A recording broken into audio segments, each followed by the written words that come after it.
Vamos abrir a palavra do Senhor no livro do Apocalipse. Nós podemos ler o capítulo 14, são 20 versículos, né? Dá para nós lermos e então fazermos a exposição. Os irmãos encontraram? Capítulo 14. Vamos ler então todos juntos.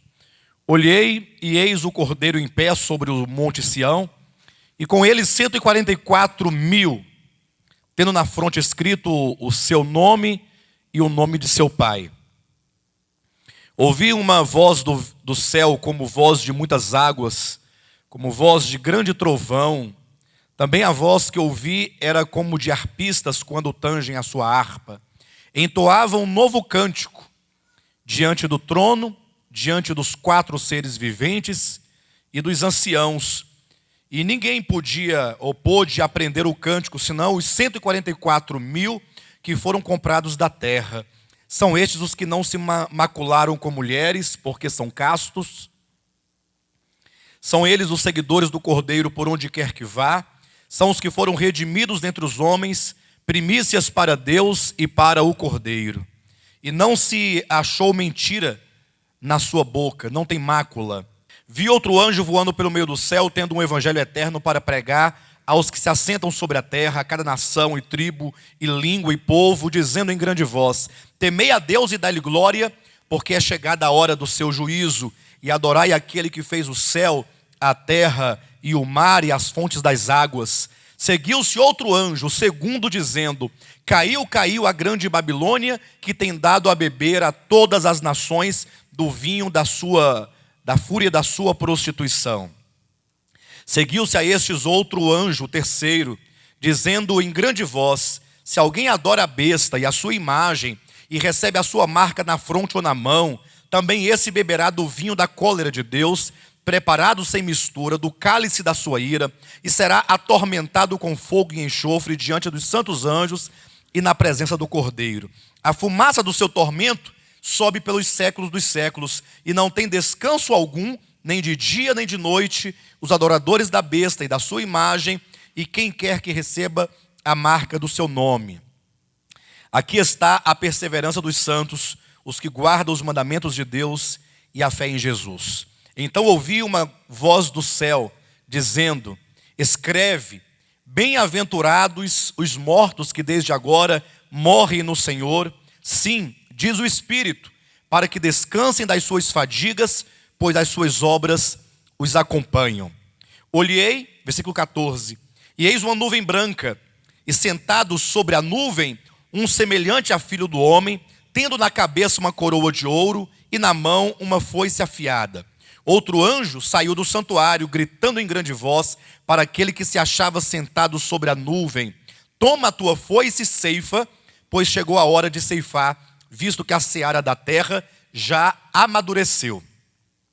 E aquele que estava sentado sobre a nuvem passou a sua foice sobre a terra, e a terra foi ceifada.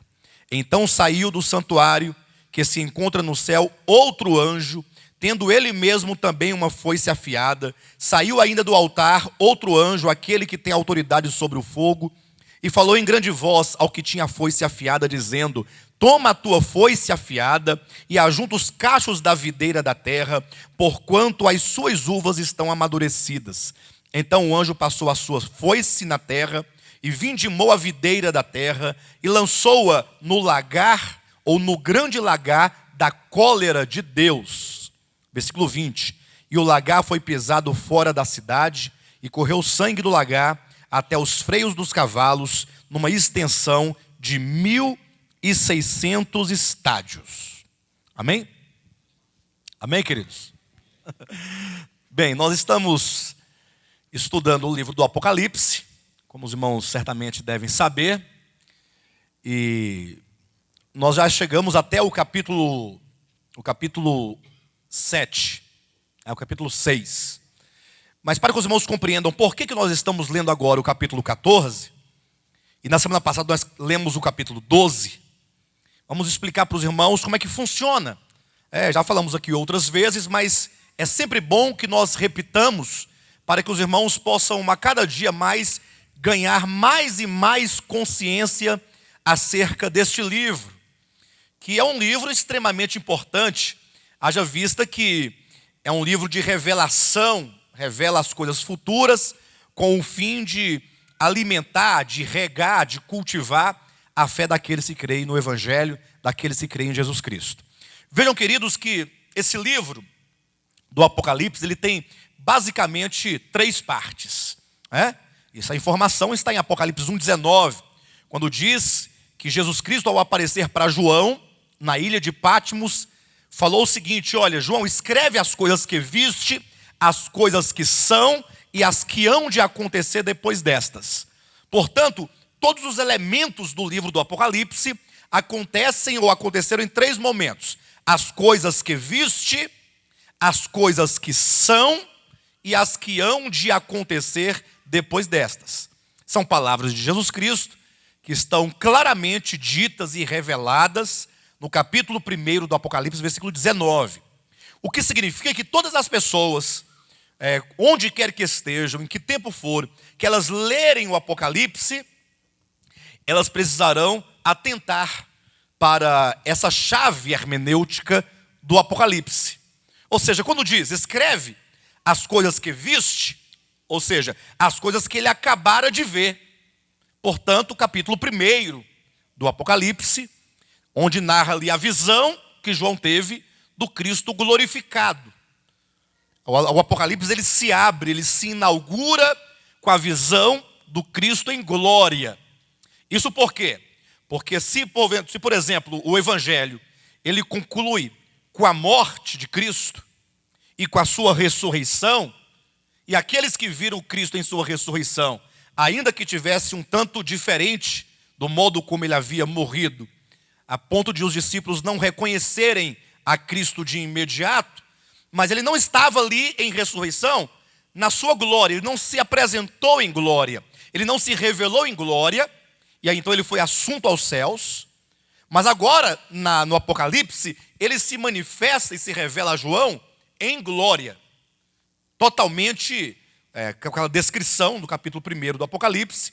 E então João escreve as coisas que ele acabara de ver: o Cristo glorificado ali no meio de 7 candeeiros de ouro. Isso são as coisas que João acabara de ver. As coisas que são os capítulos 2 e 3, que se referem ao quê? À igreja, toda a era da igreja. Éfeso, a igreja do 1º século. Laodiceia, a última igreja, a igreja dos tempos finais, esta que nós vivemos hoje. Portanto, os capítulos 2 e 3 compreendem toda a história da igreja, que são as coisas que são.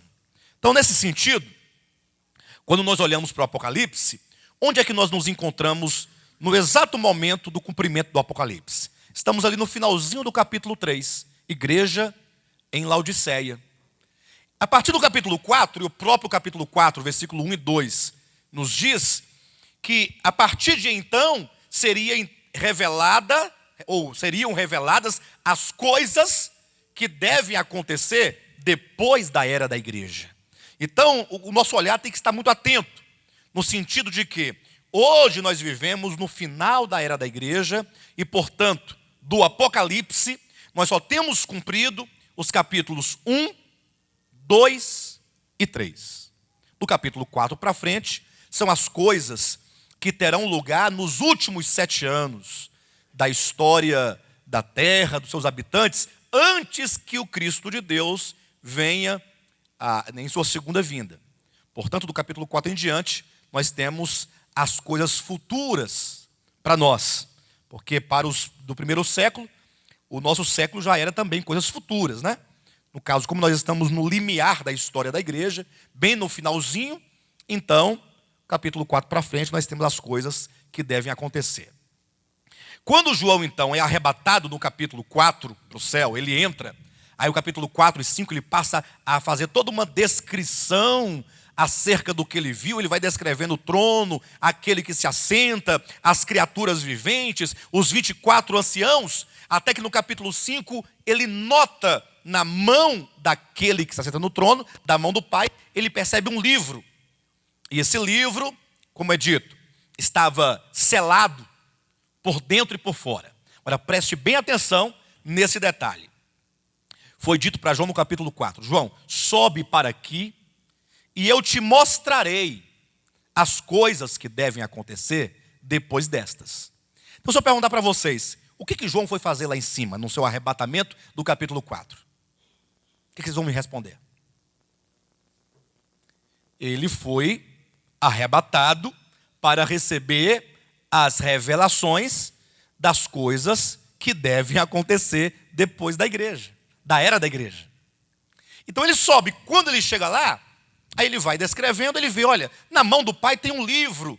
Só tinha um problema, esse livro estava lacrado, estava selado com 7 selos. 7 selos, de maneira que esse livro, uma vez lacrado, selado, ele não podia ser lido.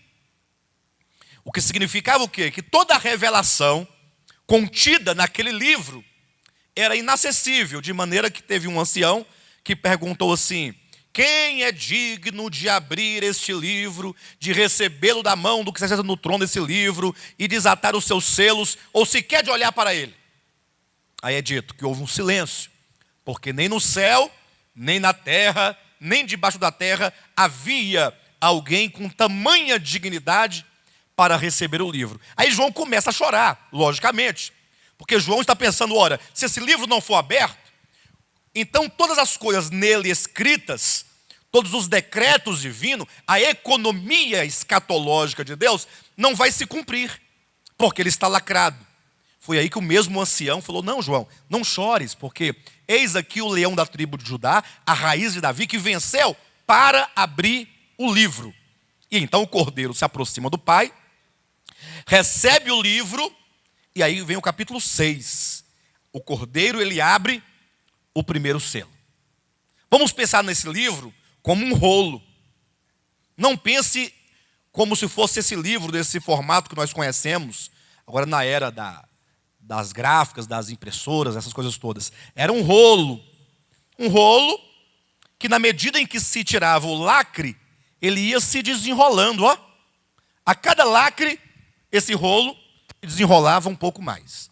Outro lacre, desenrolava. Outro lacre. Então, era um livro selado com 7 selos. Não existem 8 selos. Não existe o 8º. São apenas 7 selos. Mas por que tem que dar tamanha ênfase ao fato de que o livro estava lacrado com 7 selos? É porque é dito assim, ó, quando o cordeiro abriu o primeiro selo, vi.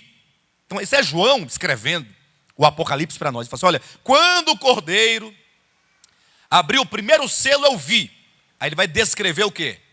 Vi um cavalo branco e o seu cavaleiro montado, que trazia, foi-lhe dado uma coroa, ele saiu vencendo e para vencer, trazia na sua mão um arco. Então, na medida em que se tirava os selos, ia se revelando o conteúdo daquele livro. Perfeito, queridos? Primeiro selo, revelação de um cavalo branco. Segundo selo, revelação do cavalo vermelho. Terceiro selo, revelação do cavalo preto. Quarto selo, revelação do cavalo amarelo. Os 4 primeiros selos são 4 cavalos. Um branco, um vermelho, um preto e um amarelo. Nós já falamos sobre isso. Estou apenas recapitulando, porque nós vamos agora ter que estudar alguns capítulos. Vimos o 12, vamos ver hoje o 14. Só para os irmãos se situarem nesse salto que nós estamos dando. Esses 4 cavalos dizem respeito, o cavalo branco, ao anticristo, no seu aparecimento inicial, no seu surgimento inicial, que será um homem poderoso, um homem da área da política, um grande diplomata, que virá para resolver alguns problemas de ordem internacional, sobretudo no que diz respeito à paz no Oriente Médio. A paz no Oriente Médio. Só que quando ele vem com aquela feição, aquele ar de um homem bom, um homem inteligente, um homem influente, um homem poderoso, capaz de resolver problemas que muitos outros antes dele não conseguiram resolver. O problema é que ele vai morrer. Nós vamos verificar isso com 3 anos e meio que ele estiver fazendo esse trabalho de conciliação entre palestinos e israelenses, ele será morto. E aí vai começar um outro momento, né? Um outro momento, que é a segunda parte, que será a grande tribulação. Esse primeiro momento é chamado de princípio das dores, que compreendem o surgimento desse homem, que é o anticristo, um príncipe. Nós falaremos dele com bastante propriedade, usando tanto o livro de Daniel, quanto o de Apocalipse, Tessalonicenses, Mateus, quando chegarmos no capítulo 17 de Mateus, que lá trata dele, capítulo 13 e 17, trata bastante, vamos ver isso.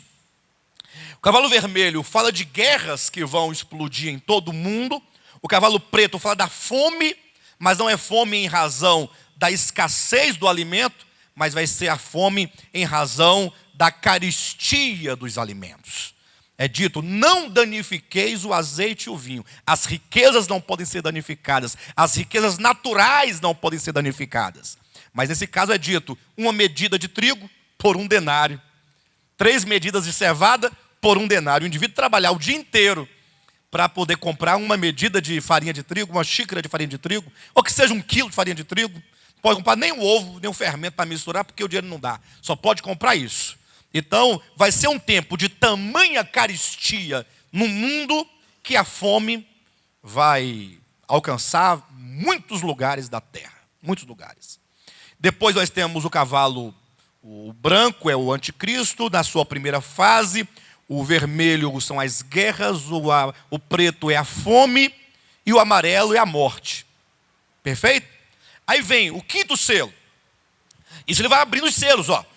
Abrindo, primeiro selo, segundo, terceiro selo, quarto selo, 5º selo, ao clamor dos mártires. Esse clamor não vai acontecer, nós não vamos ver acontecer nada aqui na terra. Nós vamos, a Bíblia diz que é um clamor que acontece no Hades, quando os mortos em Cristo, ou que aguardavam por Cristo, aqueles que foram mortos por causa do testemunho de Jesus, por causa da palavra de Deus, eles foram mortos por essa razão, eles vão clamar a Deus dizendo, Senhor, até quando tu não vingas e não punes aos homens aqui da terra quanto ao nosso sangue que fora derramado? Então esse momento do clamor dos mártires é que é o divisor de águas, é o que vai determinar o fim do princípio das dores, o início da grande tribulação. Por isso, o 6º selo, isso aqui é muito importante. Os irmãos atrás ouvem bem?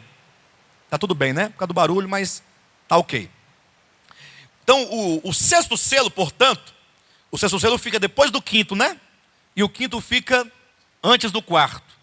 Não é isso? O 5º selo está depois do 4º, antes do 6º. Isso é muito importante. É importante. Por quê? Porque o 4º ainda é princípio das dores. O 6º vai começar a grande tribulação. Olha o que é dito no 6º selo. Capítulo 6, versículo 17. Chegou o grande dia da ira de Deus e do Cordeiro. Então, até agora nós tínhamos o quê? O homem que apareceu, o grande príncipe, fazendo a paz. Aconteceram guerras, só que as guerras ainda acontecem no plano natural, porque são guerras. Ainda que suscitadas por espíritos, mas são guerras humanas. Aí vem a fome no plano natural, aí vem a morte, plano natural, mas na grande tribulação, Deus vai intervir diretamente sobre a terra. Porque durante a grande tribulação vão tocar as trombetas, e cada toque de trombeta anunciará um juízo que Deus dos céus derramará sobre a terra, e portanto são os juízos sobrenaturais. Mas é isso, é onde? Na grande tribulação, que é já no 7º selo. Então, se o 5º selo, ele encerra o princípio das dores e ele determina o começo da grande tribulação. Vocês percebem? O 5º selo é extremamente importante por isso, porque ele encerra um período de acontecimentos naturais para então determinar o começo dos acontecimentos sobrenaturais. É por isso que o 6º selo, e olha, se é o 6º selo que se abriu, presta atenção, já estamos quase no final do livro. Ó. Primeiro selo, são 7 selos. 2º selo, 3º, 4º, 5º, 6º selo. No sexto selo, quando se anuncia que vai começar, que chegou o dia da ira do Cordeiro, e aí nós demos uma pausa aqui, nós não avançamos para o sétimo selo ainda, paramos aqui. Aí nós fizemos uma consideração, e daqui nós retomamos nosso assunto. Qual é a consideração? Quinto selo, clamor dos mártires. Sexto selo, é dito que o sol se tornou como sangue, ou melhor, negro como saco de crina, a lua como sangue, os céus se rasgaram e se enrolaram como se enrola um pergaminho, o céu se encandeceu numa chuva de meteoritos, e as ilhas e os montes começaram a se mover do seu lugar, e a terra começou a chacoalhar e a cambalear como um bêbado. Aí os homens viram que agora as coisas fugiram do seu controle. Por isso é dito no versículo 17 do capítulo 6, chegou o grande dia da ira deles. Vai começar agora a ira de Deus e a ira do Cordeiro. Aí nós paramos e ponderamos o seguinte, olha, se vai começar agora a ira de Deus, então alguma coisa tem que acontecer aqui nesse momento. O que seria? O arrebatamento. O arrebatamento não de toda a igreja, atenção, mas conforme está em Apocalipse 3:10. Se você puder abrir, abra na sua Bíblia. Apocalipse capítulo 3, versículo 10. Olha o que diz aí, ó. 3:10.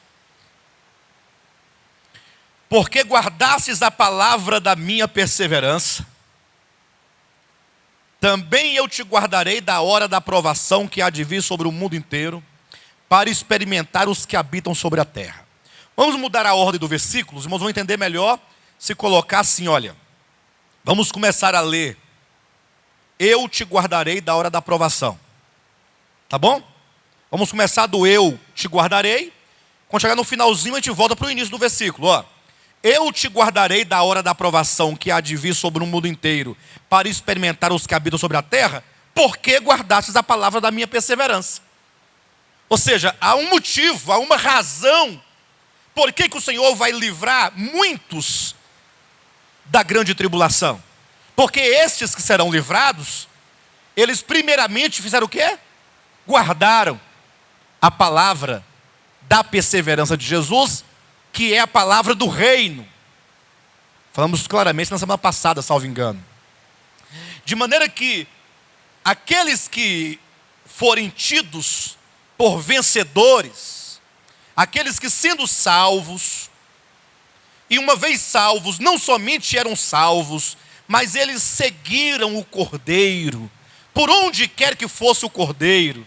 E seguir o Cordeiro é uma coisa que está vinculada ao discipulado, está vinculada à obediência, está vinculado ao amor. Seguir o Cordeiro, por onde quer que o Cordeiro vá, está vinculado ao compromisso com o Cordeiro. Esses que forem tidos por vencedores, o Senhor vai livrá-los desse momento da grande tribulação, que virá para experimentar a todos que habitam sobre a terra. Então, para demonstrar isso, nós observamos, querem ver? Abre lá no capítulo 6, 7 de Apocalipse. Olha aí. Apocalipse capítulo 6, versículo 12. Não tem aí o sexto selo? Não tem? Só para os irmãos terem uma ideia. Ó, capítulo 6, versículo 1. Está lá em cima, ó. O primeiro selo. Estão vendo aí? Versículo 3, o segundo selo. Vai olhando na sua Bíblia. Versículo 5, o terceiro selo. Não está na ordem, não está? Primeiro selo, segundo selo, ó. Versículo 7, o quarto selo. Versículo 9, o quinto selo. Versículo 12, o sexto selo. Aí acabou o capítulo 6. Capítulo 7, está aí, ó. O sétimo selo. Não está? Hã? Não? Olha, então, acabou o sexto selo, ao invés de vir o sétimo, não veio o sétimo. Veio o capítulo 7 todo. Agora, olha o capítulo 8. Está lá, ó, o sétimo selo. Observa que entre o sexto selo e o sétimo selo tem o capítulo 7 inteiro. Para que está esse capítulo aqui? É um capítulo parentético. Ele está aqui exatamente para te falar duas coisas. Primeiro, vai começar a grande tribulação? Vai. Então, os judeus eleitos de todas as tribos de Israel são aqui selados para que eles sobrevivam à grande tribulação. Perfeito? Olha aí, ó. Capítulo 7, versículo de 1 a 8. Em casa você pode ler com paciência. Nós já passamos por aqui. Eles são selados. Eles são selados para quê? Para que nada toque eles. Porque eles têm que passar ilesos e chegarem vivos no final da grande tribulação, porque experimentarão a salvação de Deus, quando é dito lá em Zacarias capítulo 13, versículo 8, que Deus derramará naquele último dia sobre os eleitos de Israel, a terça parte de Israel, o espírito de graça e súplica. Bem, mas olha o versículo 9 do capítulo 7, a visão dos glorificados. Então nós temos o capítulo 7, o selamento do povo de Israel, e a visão de santos glorificados diante do trono, esses que vieram de todas as nações, tribos, povos em língua, que estavam em pé diante do trono e diante do Cordeiro. Então aqui está a resposta. Aqui está a resposta. Se é dito que os santos vencedores não passariam pela tribulação, e se é dito que a grande tribulação vai começar aqui a partir do sexto selo, ou do sétimo selo, então nada mais correto, nada mais significativo, nada mais justo do que o capítulo 7 demonstrar: olha no céu, diante do trono, há uma multidão de santos glorificados. Foi o arrebatamento que aconteceu aqui, dentro desse contexto. E portanto, antes de nós entrarmos no capítulo 7 de Apocalipse, ou melhor, no capítulo 8, antes de nós entrarmos no sétimo selo, nós estamos falando, portanto, do arrebatamento. Porque dentro de uma visão cronológica dos fatos do Apocalipse, aqui no sexto selo acontece o arrebatamento. Aí nós falamos do arrebatamento lá no capítulo 12. O capítulo 12 do Apocalipse nos fala sobre o arrebatamento do filho varão. Foi a semana passada. Nós gastamos 2 semanas para falar, foi a semana retrasada e a semana passada, para falar acerca do filho varão. Há 2 semanas nós falamos da visão equivocada sobre o capítulo 12. Demos todas as provas dentro do capítulo 12 de que aquele filho não é Jesus Cristo, aquela mulher não é Maria, aquela mulher não é Israel, porque não condiz com tudo o que diz o capítulo 12. Porque essa é a visão que a maioria dos cristãos possuem. Aí na semana passada nós falamos então quem era a mulher, o que eram as estrelas, o que era a lua, o que era o sol, quem era o filho, quem era o dragão, e demonstramos ali o arrebatamento. Então, retomando do capítulo 12 para o 14, quem são aqueles que serão arrebatados antes da grande tribulação? Este é o ponto que você tem que considerar. Querem ver uma coisa? Se eu perguntasse aqui, quantos aqui já receberam a Cristo Jesus como Salvador? Levanta a mão. Salvador. Muito bem. O que a Escritura diz? Que aqueles que confessam a Cristo, aqueles que recebem a Cristo, eles são salvos. Não é verdade? Então nós estamos salvos. Nós os que cremos em Jesus. Agora deixa eu perguntar uma coisa para você. Quantos na sua vida prática, atenção, quantos na sua vida prática e na sua vida diária, não somente confessam, mas invocam a Cristo como o Senhor da sua vida? Como o Senhor da sua vida. Aí se eu perguntasse, todo mundo, pastor, lógico. Mas eu quero que você pense comigo algo. Pense algo comigo. Uma coisa é você confessar e invocar a Cristo como Salvador. Porque o que caracteriza você invocar e confessar a Cristo como Salvador? É que você se reconhece um pecador, se reconhece alguém carente de Deus, carente da graça de Deus, carente do amor de Deus, carente do perdão. Então você se vê num aspecto pecaminoso. Então você, Senhor, não me deixa perecer, então eu confio em Ti como meu Salvador. Você se agarra à sua misericórdia. Agora, no momento em que você diz, ou que nós dizemos, que você deve invocar a Cristo diariamente, na sua experiência prática, como o Senhor da sua vida, no momento que você fala assim, olha, Jesus Cristo é o meu Senhor, mas não é uma questão, como muitos fazem, de apenas declarar com os lábios, né? Há um jargão, quando eu falo jargão é porque se tornou um hábito tão costumeiro, que acaba sendo um hábito mesmo, um hábito tão costumeiro que é um hábito. Por exemplo, a pessoa que tem costume de falar palavrão, costume de falar palavras torpes. Então, se ele passar aqui, ele meteu o dedo do pé no canto, na quina de uma mesa, de um lugar, então o palavrão explode nos seus lábios sem passar pelo seu entendimento. Ele fala automaticamente. Às vezes ele nem sente que falou um palavrão. Não é assim que acontece? Então, isso é, aquele palavrão se tornou tão automático que ele não está xingando de fato aquela palavra. Ele nem vincula a palavra àquilo que ela representa. Sim ou não? A palavra fica apenas uma palavra solta, sem nenhum tipo de substância. Por quê? É uma palavra jogada sem entendimento.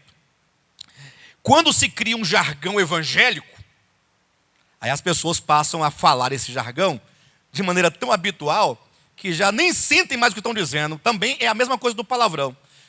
Falar que Jesus Cristo, eles falam muito assim, o sangue de Jesus tem poder, está amarrado. É um jargão. Alguns falam, Jesus Cristo é o Senhor. É um jargão muitas vezes. Não que seja sempre um jargão, mas isso vai virando um costume, e a pessoa acaba falando por falar, sem passar pelo entendimento, sem passar pelo coração. Quando você diz que Jesus Cristo, é o Senhor, você confessa que Ele é o Senhor do universo. Quando você fala que Jesus Cristo é o Senhor da sua vida, você imediatamente tem que considerar que se Ele é o Senhor da sua vida de maneira prática, você automaticamente é o que dele? É servo. E o servo é aquele que faz a vontade do seu Senhor. O servo não existe para si mesmo. O servo existe para o Senhor, para a vontade do seu Senhor. A gente pode colocar isso em vários momentos para a gente entender essa questão. Por exemplo, antigamente, na época que havia a escravidão, na época da escravidão, no Brasil teve escravidão há muito tempo. Então vejamos que os escravos, eles viviam em função do Senhor. Viviam em função. O que quer dizer isso? Ele não existia para si. Ele não podia simplesmente ir embora. Ele tinha que ficar nas terras do Senhor. Aí o Senhor mandava cortar a cana, ele vai ter que cortar a cana. Se o patrão falar, se o Senhor falar assim, você vai dormir só meia-noite, ele só ia dormir meia-noite. E se ele desobedecesse, ia para o tronco. Não é assim que acontecia? Tá. Nos dias de hoje não tem mais aquele tipo de escravidão. Mas, por exemplo, quando você trabalha de funcionário para um patrão, uma pessoa, você está ali como um servo, não é? Naquela empresa, naquele lugar. Aí você pode fazer a sua vontade lá na empresa?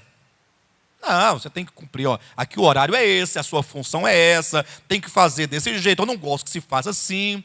Então, você tem que se submeter a uma autoridade, se submeter a ordens. Você vive naquele momento, naquela empresa, em função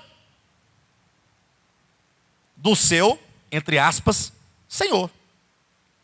Falando da vida cristã, se Jesus é o Senhor efetivo da sua vida, que Ele é o Senhor, ninguém tem dúvida disso. Mas Ele é o Senhor sobre a sua vida? Esse é o ponto que eu quero conversar com os irmãos. Se isso é um fato, se você o invoca constantemente, então agora esse Senhor, você tem que saber, Ele tem uma vontade. Ele tem um desejo. Ele tem princípios. Ele tem mandamentos. Vamos dar um exemplo prático aqui? Agora? Prático para a gente entender isso aí. Jesus Cristo é o Senhor? Sim ou não? Nós somos servos dele? Sim ou não? Então aguenta lá. Abra sua Bíblia em Mateus, capítulo 5, versículo 42.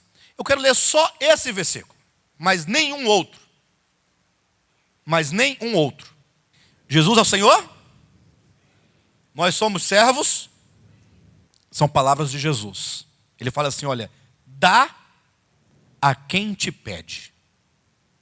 E não voltes as costas ao que deseja que lhe emprestes. E agora? O servo tem direito de negar isso que o seu senhor lhe ordena? Hã? O servo pode falar, não vou fazer? O servo mesmo, servo. Então isso significa que, sendo você alguém que invoca a Cristo como Salvador, apoiado certamente no fato de que Ele é bondoso e misericordioso e por isso você carece do seu perdão, não raras vezes você não o quer ou não se submete a Ele como Senhor, porque Ele diz algo e você diz, não farei. Perfeito? Quem está entendendo aqui? Quem discorda disso aqui? Vocês concordam com isso? Quem discorda? A Lourdinha discorda? Discorda? Não. Ou seja, você quer dizer assim, que você se enquadra dentro desse exemplo que nós demos, que é isso que está dizendo, né? É difícil fazer isso. É. Não é Jesus que está errado, quem está errado é você. Então. Perfeito. Não, entendi. Muito bem. Pastor, mas pensa comigo um pouquinho, pastor. Isso é uma coisa muito complicada, é muito difícil. E aí você começa a perceber que Jesus, Ele é o nosso modelo. Mas não vamos colocar modelo, porque senão fica aquele negócio assim, olha, Jesus é um modelo, então nós temos que imitá-lo. Aí fica complicado. É igual você pegar uma barata e falar assim, olha, você vai ter que me imitar. Tudo que sou, tudo que faço, você, diga para a barata, você vai ter que me imitar. Vai dar certo, irmãos? Porque ela é barata, você é um ser humano. Então, quando você olha para Cristo, a Cristo é um modelo, não é? Ele é um modelo, mas ele não é simplesmente um modelo, ele é o protótipo. Tem diferença profunda. Se ele fosse tão somente um modelo, então ele é o exemplo, nós temos que imitá-lo, aí vai dar tudo errado, porque ele estava lá na cruz, e aqueles homens maus e perversos cuspiam na face dele, e zombavam dele, escarneciam dele, e ele dizia, Pai, perdoa-lhes, porque eles não sabem o que fazem. E Jesus tinha como resolver o problema ali, ele tinha como. Ele podia olhar para os céus e falar assim, anjos, agora, acaba com essa cambada aqui. Não podia ou não podia? É Deus encarnado. O problema é que muitas vezes nós não fazemos nada porque nós não temos condições de fazê-lo. Você está sendo assaltado, com um revólver na cabeça, vai fazer o quê? Nada. É entregar, ué. Você está seguindo a palavra? Não, você não faz nada porque você não pode fazer. Porque se pudesse, você tomaria aquela arma daquele indivíduo, batia tanto nele. É ou não é? Eu falo isso não é de vocês não, é de mim. Porque a nossa natureza humana, ela ainda não foi, ela foi cristianizada, mas não foi cristificada. Você aprendeu tudo a respeito dele, você sabe tudo a respeito dele. Mas Deus não quer que você saiba a respeito de Cristo. Ele quer te tornar Cristo. Te tornar Cristo. Cuidado que existe essa expressão, né, tornar Cristo, muito na nova era, essas coisas assim um pouco estranhas, né? Mas quando eu digo isso, eu falo porque a Escritura nos ensina que Cristo está sendo formado em nós. E que nós estamos sendo conformados à imagem de Jesus Cristo. E que nós somos membros de Cristo. E que nós somos participantes de Cristo. E a própria Bíblia, a Escritura, vai falar que nós somos o corpo de Cristo. Ele é o cabeça, nós somos o corpo e juntos formamos um só homem. Então eu convido os irmãos a pensarem o seguinte: aqueles que serão arrebatados antes da grande tribulação, serão por qual motivo? Porque eles são melhores do que os outros? Guardar a palavra. 3:10 de Apocalipse. Mas vamos pensar mais profundamente essa resposta que é bíblica e é correta. Por que alguns serão arrebatados primeiro do que outros? Porque são melhores? Guardaram as obras de Cristo, também está correto. Porque Cristo foi formado neles. Fizeram a vontade do seu Senhor. Está tudo certo, tem nada que errado. É só a maneira como se coloca é que eu gostaria que fosse feita diferente. Irmãos, há uma verdade bíblica que vocês devem saber. E eu quero apresentá-la para os irmãos. Estamos falando sobre arrebatamento. Então não tenha pressa de ir para o Apocalipse todo, não. Vamos entender a questão do arrebatamento. Ok, pessoal? Vamos abrir aqui num texto. Abre a sua Bíblia em Atos, capítulo 14. Versículo 22. Fortalecendo a alma dos discípulos, exortando-os a permanecer firmes na fé. E mostrando que através de muitas tribulações nos importa entrar no reino de Deus. Eu explico. O apóstolo Paulo, ele saía pregando e onde ele passava, em cada cidade, deixava ali estabelecida uma igreja. É como se nós saíssemos aqui, Goiás afora, em cada cidade, pregávamos ali o evangelho, como se nós pregássemos ali. Aí 2, 3, 4 famílias recebiam o evangelho e ficavam se congregando ali numa casa, ou num galpão, num lugar. Aí Paulo ia. Chegando lá no final, ele voltava. Só que ele não voltava para a origem, ele voltava agora nas mesmas cidades onde um dia ele passou a primeira vez e estabeleceu a igreja. Na ida, ele ia lançando as bases, ele ia fundando as igrejas. Na volta, o que ele fazia? Aqui, ó, versículo 21. E tendo anunciado o evangelho naquela cidade, e feito muitos discípulos, voltaram para Listra e Icônio e Antioquia. Eles iam voltando nas mesmas cidades onde eles tinham vindo de início, fortalecendo a alma dos discípulos. Então, o retorno apostólico era para, primeiro, fortalecer a alma dos, ou seja, os discípulos precisam de ser o quê? Fortalecidos. De que maneira Paulo fortalecia? De que maneira? Exortando-os a permanecerem firmes, a despeito de qualquer coisa. Irmãos, fiquem firmes na fé. O apóstolo Paulo, é porque é o seguinte, eu estou até querendo ficar firme, mas é muita luta, é muita tribulação, e não sei se vai dar certo isso. Aí diz mais, exortando-os a permanecer firmes na fé e mostrando que através de muitas tribulações, nos importa entrar no reino. Então aqueles discípulos, para entrarem no reino, e esse reino certamente não tem o mesmo, entrar no reino aqui, não tem o mesmo sentido de entrar no reino em João capítulo 3. É diferente. Em João 3 quer dizer, para entrar no reino tem que nascer de novo. Ou seja, para você nascer um cidadão do reino celestial, só mediante o novo nascimento. Agora aqui, entrar no reino de Deus é mediante tribulações. Pastor, afinal, tem que nascer de novo? Ou tem que ter muitas tribulações?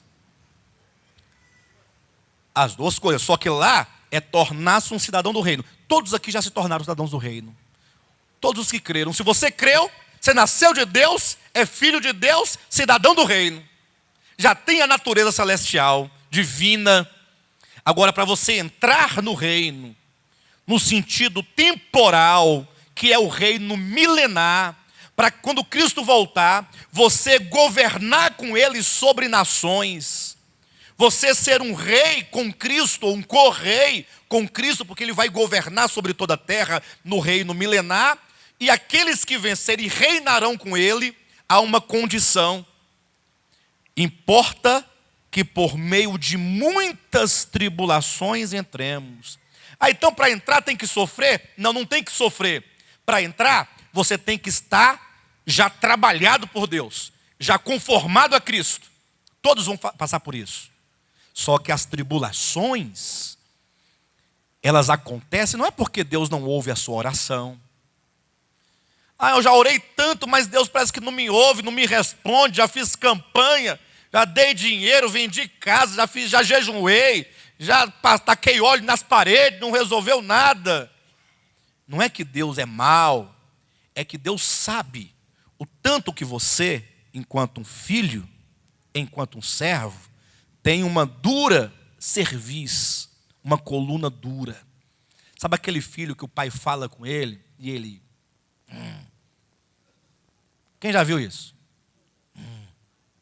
O menino grita, ele chora, ele se joga no chão, cisca, não obedece. Eu já vi tanto... Hã? Até matar. Não vamos entrar nesses méritos, que eu já estou ficando nervoso.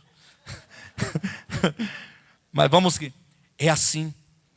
Muitas vezes nós somos cristãos de dura cerviz. Nós resistimos à vontade de Deus. E como Deus nos ama muito, Ele fala, olha filho, as tribulações é para quebrar a coluna, para ver se você se enverga, se você se curva, se você se humilha, se você se prostra, se você se rende, se você se entrega. Mas o grande problema é que os crentes, tão mal informados e tão mal acostumados e tão enganados, eles estão dispostos a obedecer assim, olha, traz dinheiro, fica sem comer, sobe a montanha. Tudo isso é herança da Igreja Católica Romana, que colocou o jugo nas outras pessoas. Cristo, Ele não quer que você faça essas coisas. Ele quer que você simplesmente se entregue para Ele, que você ceda a sua voz. Entenda isso. Antigamente falava assim, olha, você tem que dar 40 voltas no monte. Mas você não dava 40 voltas, com as pedrinhas na mão, uma. Igual tem quem conte as Ave Maria com texto, né? Vai contando as bolinhas, não tem? Aí troca as bolinhas do texto pelas pedrinhas no monte. Mas é pedrinha do mesmo jeito. É contagem, aí dá a volta, aí faz jejum de 21 dias, aí faz a campanha da fogueira, a campanha da meia, a campanha do cajado, a campanha da rosa, a campanha da vela, a campanha de... não falta campanha. Eu, por exemplo, se eu fosse fazer campanha, eu falava, esse povo é muito sem criatividade. Não é possível. Sabe o que eu ia fazer? Fazia o seguinte, fazia uns leãozinhos pequenininhos, tudo com a boca amarradinha assim, ó.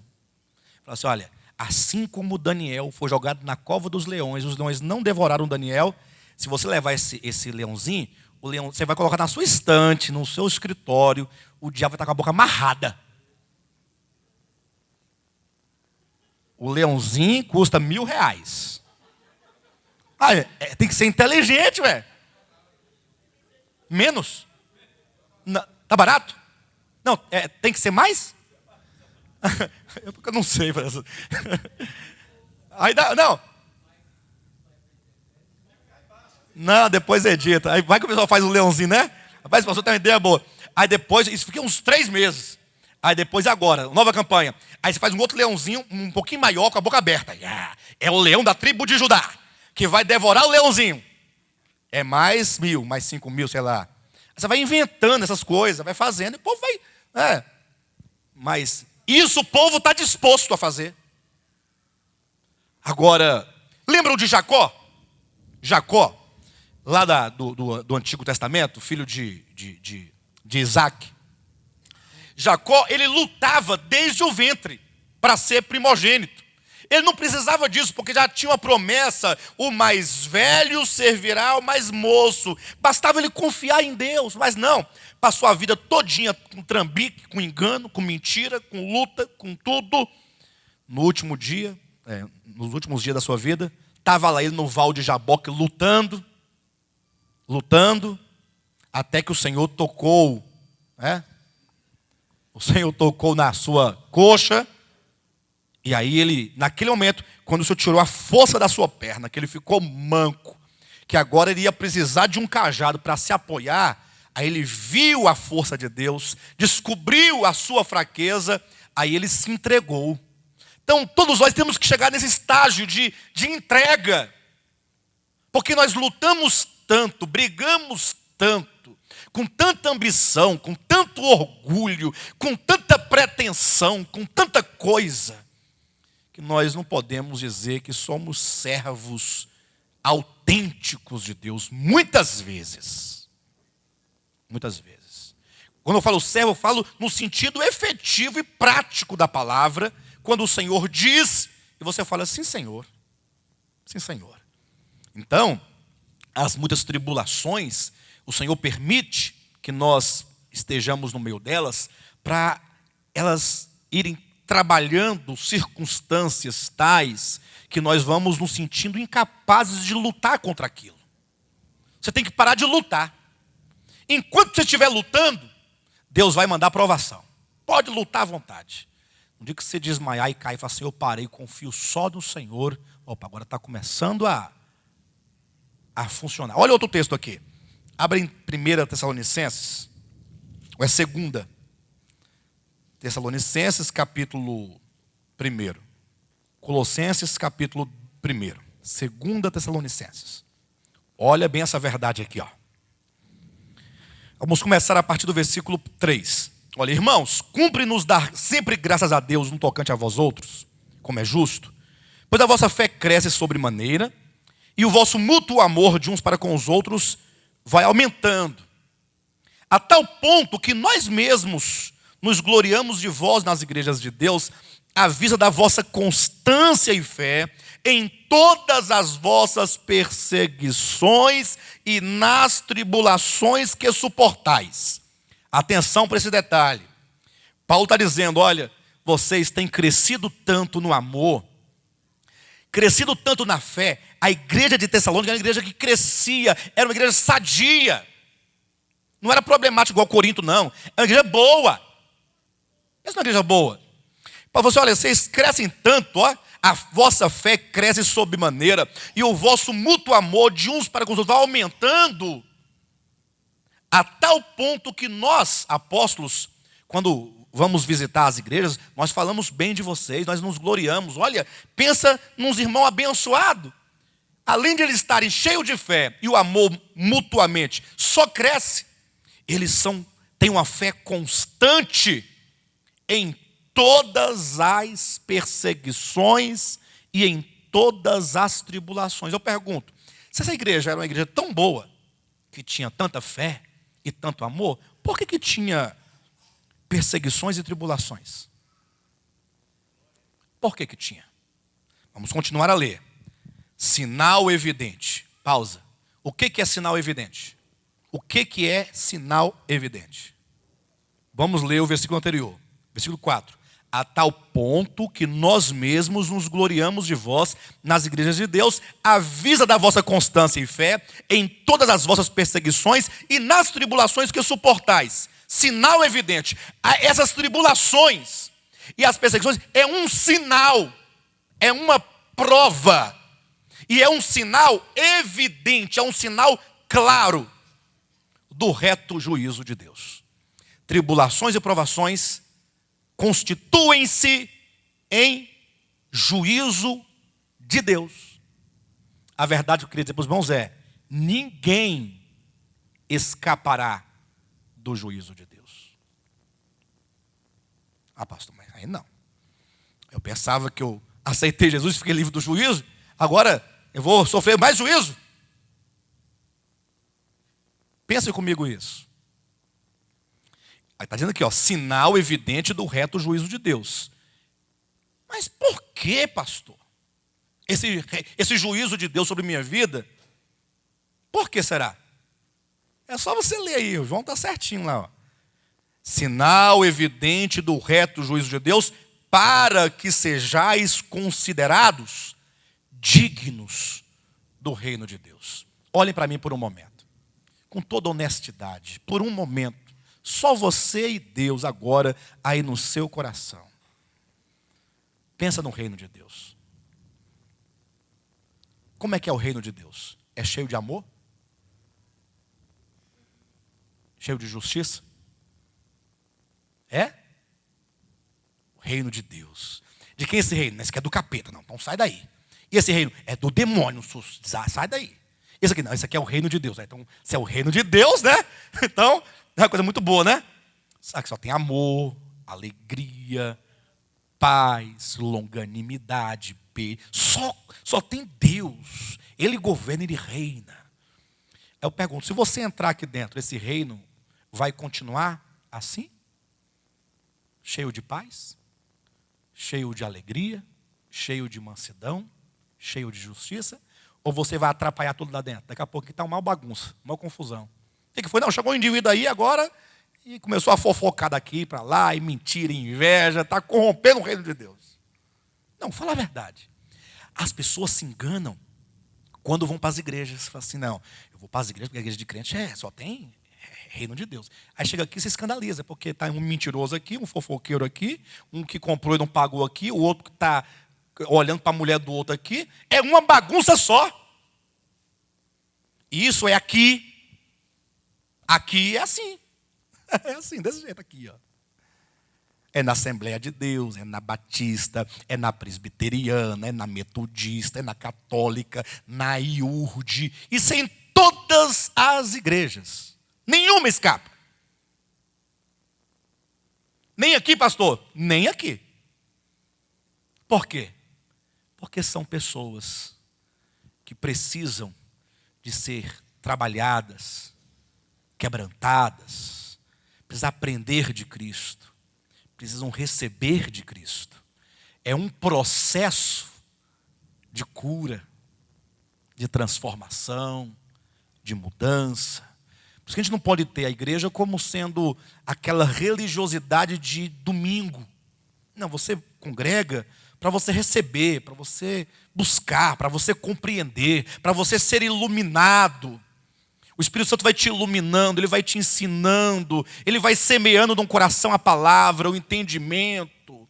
E aí você vai se apropriando paulatinamente de tudo aquilo que Deus vai te dando. E se você recebe com fé, com verdade, com sinceridade, mesmo sendo pouquinho, e muito devagar, isso vai transformando o teu ser. Vai mudando. Vai mudando. Acho que vão ficar decepcionados. Falei que está cheio de gente ruim aqui dentro, né? Mas está mesmo. Está mesmo. Então, para que nos tornemos dignos do juízo, ou melhor, do juízo nós já somos dignos, né? Dignos do reino de Deus, o Senhor intervém com o reto juízo. O que é o reto juízo? É um juízo na base da verdade. Por que da verdade? Porque quando eu olho para o pastor Renato, o meu juízo e julgamento acerca dele não é reto.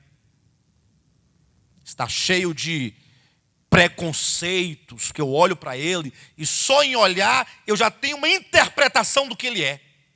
Nem sei se é, mas a gente julga pela cara das pessoas, pela aparência das pessoas. Não é assim que nós somos? Eu não fui com a cara daquele fulano. Você acabou de ver, a primeira vez eu não fui com a cara dele. E aí pronto, você estigmatizou daqui para frente, acabou, Acabou. Você já não foi com a cara, pronto, você está com o coração fechado. Pode ser a melhor pessoa do mundo, mas você não foi com a cara, pronto, está encerrado. Ou às vezes você julga por uma palavra que foi colocada, mal colocada, porque nem todo mundo coloca as palavras corretamente. Aí nós somos cheios de julgamento, cheio de conceitos, de preconceitos, de animosidade, não é? Às vezes até num relacionamento familiar, é tão difícil uma vida familiar, porque a minha esposa não gosta da minha família, aí o marido fica vivendo aquela vida, sabe? Ele tem que fugir para ver os familiares, que a mulher não está gostando, ou então ela vai porque tem que ir, ela fica de cara feia, ou vice-versa, é o marido que está com cara feia, ou que proíbe, ou porque não gosta do cunhado. Gente, é uma falta, né? Nossos corações são corações perturbados. E aí nós estamos falando que queremos ser arrebatados, mas esses que foram arrebatados, por que serão arrebatados e outros vão ficar? Porque os que foram arrebatados são melhores? Não. É porque todos, por fim, estarão no reino eterno de Deus. Todos. Nova Jerusalém, eternidade, depois do milênio, todos os salvos estarão lá. E para que estejamos lá, temos que ser transformados. Não somente salvos no sentido judicial. Cristo pagou os meus pecados. Isso é verdade. E porque Ele pagou meus pecados, Ele agora vai completar a obra que um dia Ele começou. E é por isso que agora Ele vai permitir que eu seja cercado por tribulações e provações das mais diversas, para que eu possa ser trabalhado. Eu não tenho que sofrer para entrar. Os sofrimentos simplesmente permitem ou possibilitam o meu quebrantamento interior. Vocês entendem isso? Aí às vezes Deus tem que tirar o emprego de alguém. Tem que tirar. A pessoa tem que passar por um sofrimento assim, para ela falar assim, poxa, eu não sou nada. Porque às vezes com dinheiro no bolso, você quer atropelar todo mundo. Aí Deus fala, não, meu filho, o problema não é o emprego ou o desemprego. O pessoal fala que é maldição, que Deus tem que dar emprego. Não, Deus não tem que dar emprego para ninguém. Deus tem que te preparar para você entrar no reino dele. Digno, isso que Ele quer. Então se for preciso que você passe por um estreito, para você aprender a se quebrantar, aprender a ver as pessoas. Tem gente que não consegue ver o outro porque tem muito dinheiro. Ou não o outro. Eu tenho dinheiro, não preciso de você. Por que eu vou precisar de você? Aí eu não vejo, nem falo, nem me preocupo, não me lembro. Aí Deus, não, eu vou colocar uma situação aqui. Você vai ver o outro. Aí você tem que não somente ver o outro, mas você tem que entender que você tem que ser destruído. Porque isso que me faz ser tão mal, tão perverso, é o velho homem. Que na cruz foi destruído, na cruz do Calvário. Mas que agora aquele velho homem lá destruído tem que ser destruído aqui, dentro de mim. Isso é um processo. Vai sendo destruído um velho homem e sendo construído um novo homem. Mudanças profundas na alma.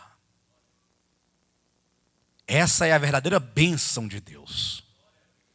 A verdadeira prosperidade, porque são riquezas eternas. Né? Versículo 5. Sinal evidente do reto juízo de Deus, para que sejais considerados dignos do reino de Deus, pelo qual com efeito estáis sofrendo. Se, de fato, é justo para com Deus que Ele dê em paga tribulação aos que vos atribulam, ou seja, aqueles que causam tribulação na sua vida, não ficarão impunes. Deus usa o pastor Renato para causar tribulação na minha vida. Porque Ele sabe que eu preciso, só que Ele que está me causando a tribulação, não ficará impune. Lembra que o povo de Deus usou Babilônia para punir o povo de Israel? Foi lá, cercou Jerusalém, destruiu Jerusalém, o templo, levou o povo cativo. Aí depois, agora eu vou punir você porque você machucou meus filhos. Mas não era para fazer? Não, é porque eles tinham que passar por aquilo. Agora você fez, você é mal. Então, agora você vai ser punido também. Deus vai trabalhando assim. No final, Deus é Deus e todo mundo fica curvado direitinho, né? Versículo 6. Se de fato é justo para com Deus que Ele dê em paga tribulação aos que vos atribulam, e a vós outros que hoje sois atribulados, alívio, juntamente conosco, quando do céu se manifestar o Senhor Jesus com os anjos do seu poder. Ou seja, no momento da grande tribulação, quando for começar a grande tribulação, aqueles que outrora se submeteram à tribulação de Deus, hoje foram trabalhados por ocasião desse momento, vai receber agora alívio. Por isso que serão arrebatados. Alívio. E aqueles cristãos que não levaram a sério e viveram de qualquer modo, bem, agora você tinha alívio enquanto outros sofriam. Os que sofreram, arrebatamento. Os que tiveram alívio outrora, agora, na grande tribulação, vai passar pelas tribulações. Olha o que diz aqui, 1 Pedro, capítulo 4, versículo 12 em diante, 12 a 17. Rapidamente. Amados, não estranheis o fogo ardente que surge no meio de vós, destinado a provar-vos, como se alguma coisa extraordinária vos estivesse acontecendo. Primeiro, existe um fogo que arde no meio de nós. Perfeito? Não estranheis o fogo. Então, aqui é o apóstolo Paulo dizendo aos crentes: não estranheis o fogo. Não haverá campanha para apagar o fogo da sua vida. Perfeito? Não vamos falar, é porque eu estou na tribulação, fogaréu, não tem como fazer uma campanha. Não estranhem o fogo. Lembrem-se, Mateus 3,11. João Batista disse: olha, eu vos batizo com água. Aquele que vem depois de mim, ele vos batizará com o Espírito Santo e com fogo. Ele não diz com o Espírito Santo ou com fogo, como muitos querem falar: não, se você recebe a Cristo, é batizado no Espírito Santo. Se você rejeita a Cristo, é batizado no lago de fogo. Ó. Ou um ou outro. E aí essas pessoas que assim fazem, elas ignoram esses aspectos semânticos, né, desses pequenos vocábulos. Ou é alternativo e é aditivo. Então você não pode achar que eu posso muito bem trocar um e por ou e vou manter o mesmo significado. Não. Ele vos batizará com o Espírito Santo e com fogo. Todos os que são batizados no Espírito Santo serão também com fogo. Mas não é aquele fogo que o pessoal fica pulando nas igrejas, não tem? Fica pulando, o que é? Não, batizado com fogo. Não é esse fogo aí não. Esse fogo é outro. O fogo que é dito que Cristo haveria de nos batizar é o fogo das provações. 4,12. Primeiro ponto. Existe um fogo que arde no nosso meio. Segundo, destinado a provar-vos. Então esse fogo, ele tem um fim. Não é para nos consumir, é para nos provar. Certo? Como se alguma coisa extraordinária estivesse acontecendo. Ou seja, esse fogo não é extraordinário, é um fogo ordinário. Mas deixa eu explicar o que é ordinário, porque nós costumamos chamar alguém assim: seu ordinário, né? Já ouviu alguém chamado, xingando de ordinário? Você é um ordinário. Porque ordinário é uma coisa comum. Chamar o outro de ordinário quer dizer que ele não tem nada de importante, ele é como qualquer pessoa. Seu ordinário é como qualquer um. Nem fede, nem cheira. Sai daqui. É um desprezo. Então, se o fogo é comum, ele é ordinário, quer dizer, não pense que o fogo vem aqui e depois. Não, o fogo é normal, é comum, todos provam, todos passam, é um caminho inevitável. É um caminho necessário. 13. Pelo contrário. O que quer dizer pelo contrário? Ao invés de você estranhar, não estranhe. Faça o quê? Alegrai-vos. Ao invés de você ficar reclamando, murmurando, para de estranhar e comece a se alegrar. Glória a Deus, irmão, o que foi? O fogo está queimando. As provações, isso é um sinal evidente do reto juízo de Deus para me tornar digno do reino.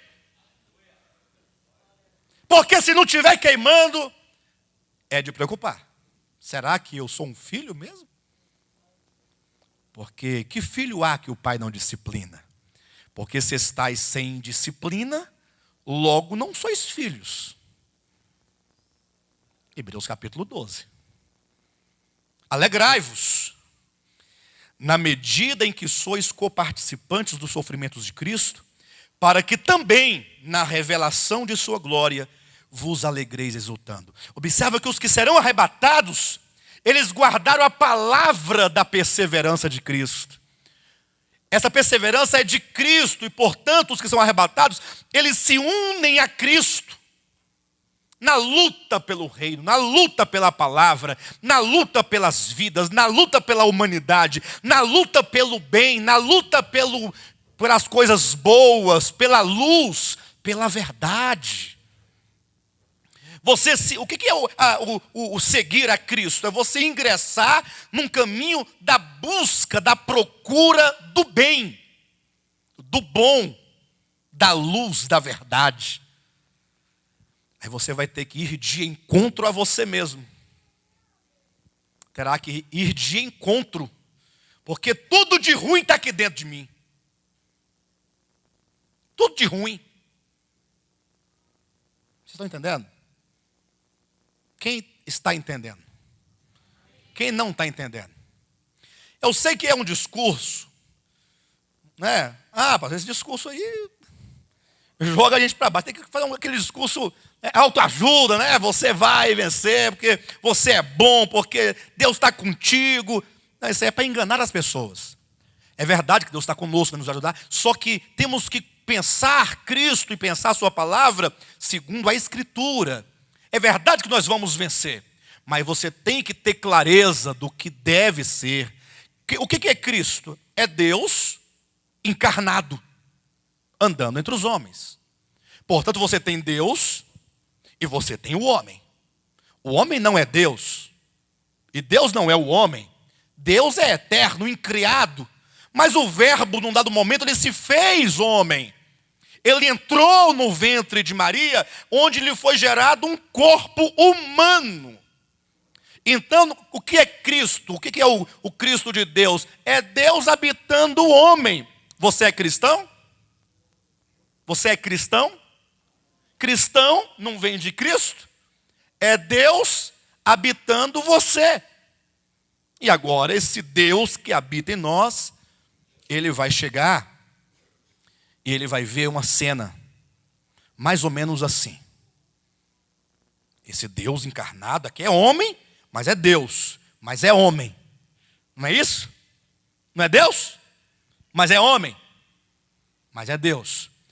Ele está num dado momento, num lugar, e chegam alguns religiosos, trazendo uma mulher arrastada pelos cabelos, pega no flagrante ato do adultério. Vê se tem cabimento uma coisa dessa. Quantas famílias essa mulher não destruiu? Quantos maridos ela não pegou? Perfídia, pilantra, vagabunda. Ou não é? É ou não é? Os religiosos, poxa, no seu dever, orando, clamando, jejuando, bem vestidos. Não, vamos apedrejar essa mulher. Tem que limar o mal. O mal tem que ser cortado. Essa mulher sequer tem o direito de permanecer na nossa cidade. Isso é impuro, é pecado. Mas vamos levá-la até o mestre para ver o que ele vai falar. Vocês estão entendendo? Aí é que está Deus, mas tem homem. E Jesus vai olhar para aquele povo. E Jesus os vê a todos, indistintamente, numa mesma condição. Ele diz assim: olha, quem não tem pecado, atire a primeira pedra.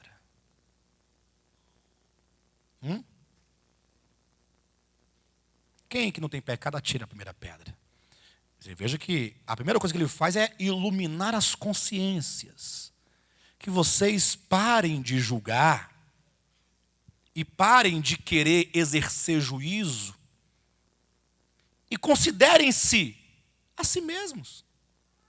Está lá em 1 Coríntios capítulo 11. Julguem-se a si mesmos, não espere que outro te julgue. Julgue a si mesmo, não deixa Deus te julgar, julgue você a si mesmo. Faça um autoexame.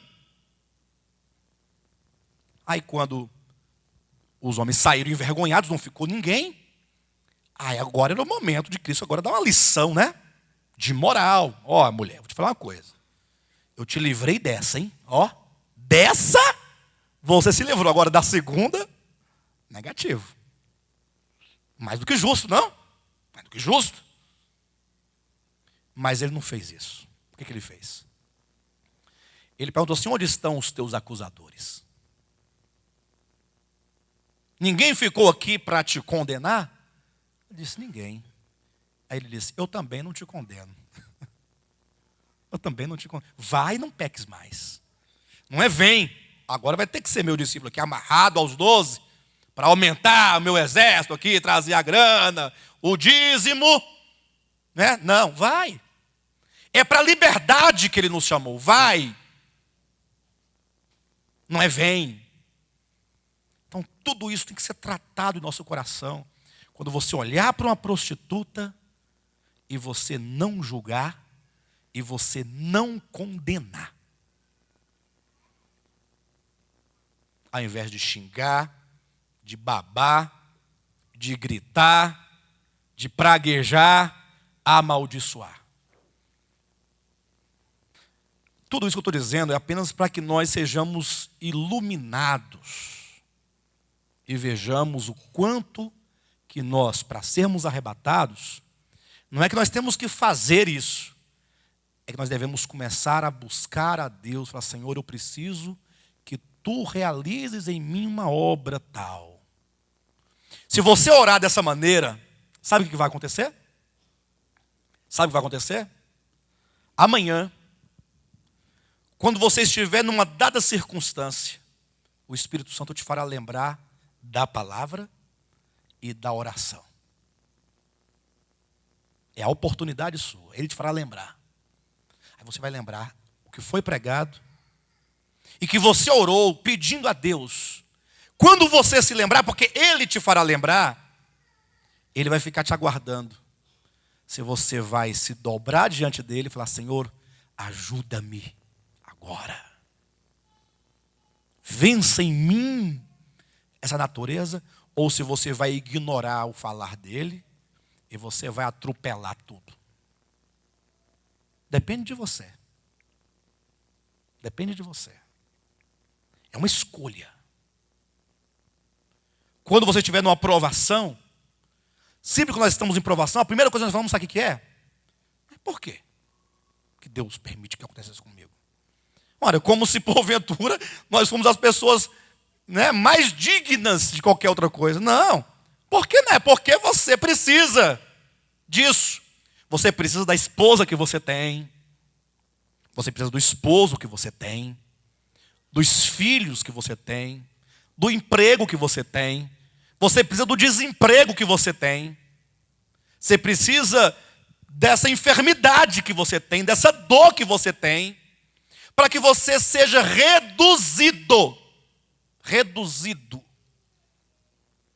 O Senhor quer nos reduzir. É exatamente o oposto do mundo. O mundo fala: você quer ganhar? Então você entra lá no MMA e tira o máximo de sangue que você puder do nariz daquele indivíduo, quebra o nariz dele, dá a joelhada nele. Quando tiver morto, você dá um triângulo, aí ele desmaia. Aí você levanta os braços e recebe o cinturão.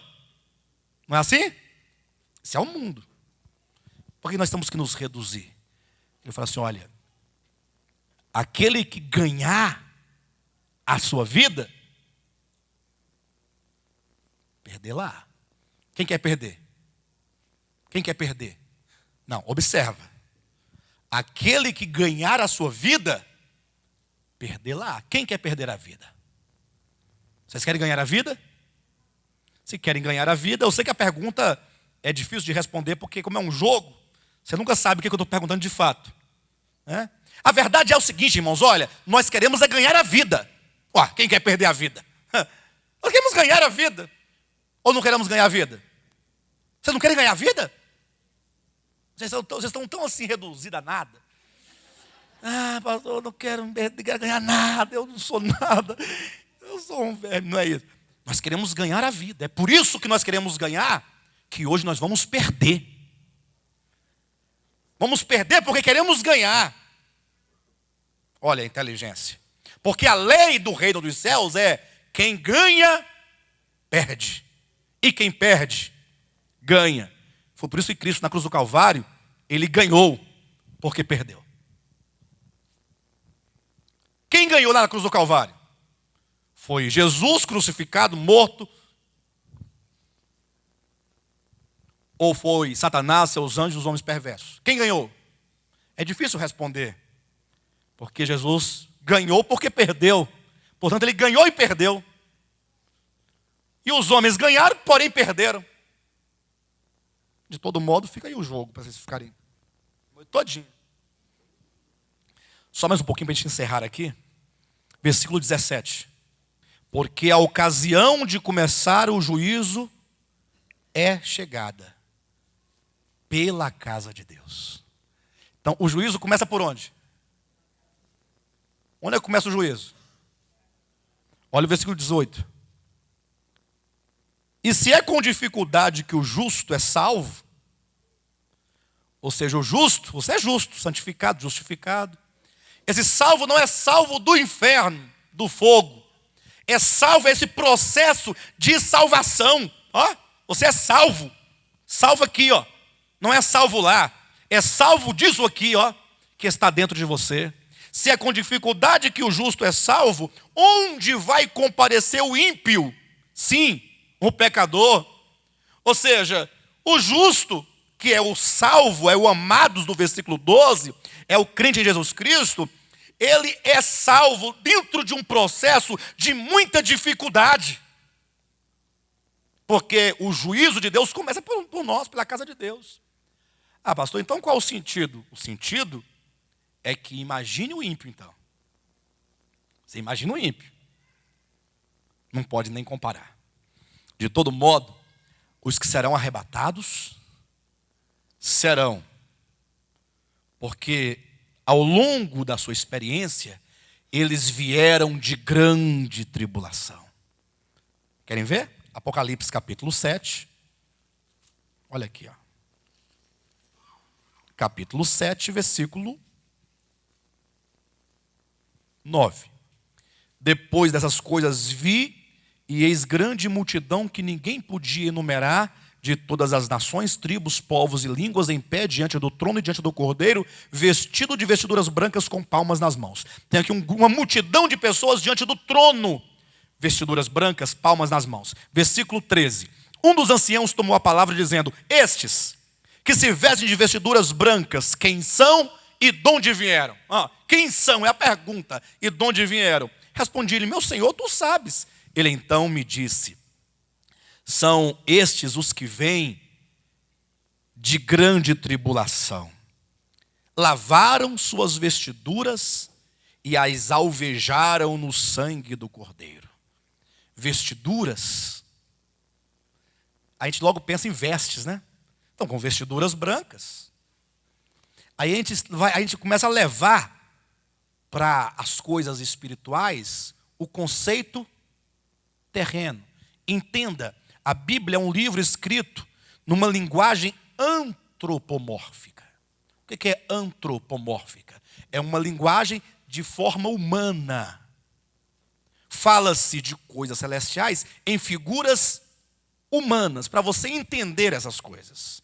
Então a veste na Bíblia sempre, desde o princípio, lá da queda do homem, esteve vinculada ao caráter. Vestes brancas são almas, caráter purificado.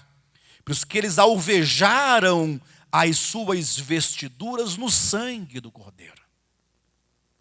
É um processo de transformação em que o sangue de Cristo, que é a obra redentora, vai redimindo a alma. Pastor, Jesus já me redimiu. Redimiu do fogo eterno. Mas e do pecado que está dentro da alma? Já foi redimido? Queridos, esses aqui, arrebatados, lavaram suas vestiduras. Foram mudados, foram transformados, foram redimidos organicamente. É a redenção orgânica. que se opera, né, na alma. É uma questão ontológica, que diz respeito ao ser, não ao fazer. Passamos a vida inteira aprendendo a fazer coisas em igreja. Tem que cantar no coral, tem que ir para o culto de libertação, tem o culto de doutrina, tem o culto daquilo, tem aquilo, não pode cortar o cabelo, não pode fazer isso, tem que fazer aquilo. Fazer, e quanto mais você fez, mais sua vida ficou ruim. Você não descobriu nenhuma mudança. Orgulho, porque se você faz bem, você olha para quem fez mal. Você viu aquela irmã que cantou no final de semana? Que vergonha. Tinha que tomar vergonha na cara. Por que vai cantar na igreja? Não sabe cantar, não canta. Não é não? Não sabe cantar, não canta. Agora, canta ruim, daquele jeito, desafinada, não sabe nem o que é um tom. Aí se mete a besta para cantar. Mas sabe quem é essa pessoa que está falando isso? Canta bem? Canta bem. Mas na semana que vem eu vou cantar. Aí canta e olhando para a outra que cantou ruim. É assim que faz. Aí quando vence ali a liderança de um dado irmão, num dado departamento da igreja, aí todo ano faz eleição, né? Para mudar a liderança. Aí um vem querendo fazer melhor que o outro. Aí vem da parte de uns orgulho, da parte de outros raiva porque não consegue fazer igual. Inveja. Só um pouquinho. O casamento não muda? Dentro de casa, na hora de viver a palavra, está tudo fora. Agora aqui salve-se quem puder. Vence quem grita mais forte.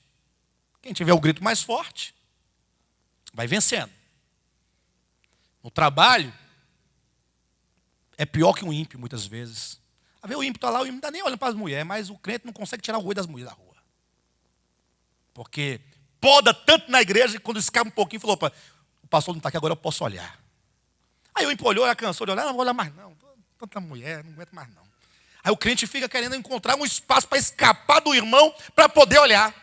Porque ficou podando. Vivemos muito tempo no fazer. Para de fazer. Para tudo. Começa a pensar lá dentro, ser. O ser. E você não vai conseguir ser. Estou te avisando logo. Quanto mais você tentar ser, pior você fica. É confiar no poder do Espírito Santo. Ele é o Espírito Santo porque ele é o Espírito santificador. Ele há de realizar a obra na medida em que você ouve a palavra, acolhe a palavra e ora a palavra. E aí, ele vai te quebrantar, vai colocar circunstâncias. Vai dar tudo certo no final. Diga, João, agora você pode falar. Não, é o mesmo. É porque na linguagem do Novo Testamento, obedecer ao Evangelho é o quê? É crer no Evangelho. Então, os que desobedecem ao Evangelho são os que não creem no Evangelho. Aqueles que creram no Evangelho, porque o Evangelho é um convite a crer na obra de Cristo. Portanto, quando diz assim, olha, em chama de fogo, versículo 8, tomando vingança contra os que não conhecem a Deus e contra os que não obedecem ao Evangelho de nosso Senhor Jesus Cristo. Estes sofrerão penalidade. Estes aos quais ele se referiu no versículo anteriormente. Exatamente. Entendendo esse obedecer ao Evangelho como sendo aqueles que recebem ao Evangelho. Ou, se desobedecem, não conhecem ao Evangelho. Não aceitam o Evangelho, não recebem o Evangelho, não creem no Evangelho. Porque estamos acostumados à palavra obedecer sempre no sentido de fazer algo. Não é?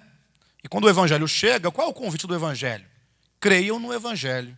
Então, aqueles que rejeitam o Evangelho, eles não obedecem ao Evangelho, consequentemente não conhecem a Deus, porque somente o Evangelho nos leva a conhecer a Deus, efetivamente falando. Perfeito? Pessoal, então vejam aqui. Vamos encerrar agora. Nós vimos então no capítulo 12 de Apocalipse, semana passada, que aquela grande mulher universal está gerando um filho.